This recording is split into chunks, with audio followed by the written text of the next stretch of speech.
La croissance a été nulle au deuxième trimestre et c'est incontestablement une mauvaise nouvelle et une déception pour le gouvernement parce que la reprise donne une nouvelle fois l'impression de caler.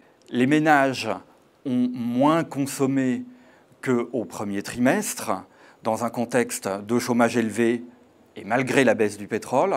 Les entreprises, elles, ont moins produit qu'au premier trimestre et elles n'ont pas investi plus malgré la mise en place du crédit d'impôt pour la compétitivité et l'emploi, le CICE, et la mise en place du pacte de responsabilité qui prévoit des allègements de charges. Il y a quand même une bonne nouvelle, c'est que la baisse du pétrole a permis à la facture énergétique de la France de se réduire, et ce qui fait que le commerce extérieur a tiré la croissance à la hausse au deuxième trimestre.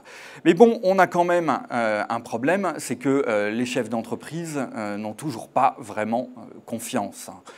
Parce que le moral des chefs d'entreprise reste un peu en dessous de sa moyenne de long terme. Alors on verra comment la rentrée va se passer. On ne peut pas encore dire que c'est la grande panne de la croissance, parce que le gouvernement, lui, continue à tabler sur une croissance de 1% cette année, ce qui n'est pas si mal quand on la regarde par rapport aux années précédentes. On peut l'atteindre si on fait 0,3% de croissance au troisième trimestre et au quatrième trimestre. Seulement voilà, le rythme de 1% de croissance, il n'est pas suffisant aujourd'hui pour faire baisser le chômage. Et ça pose un gros problème à François Hollande, parce que François Hollande a basé l'espérance de sa candidature en 2017 justement sur la baisse du chômage en 2016.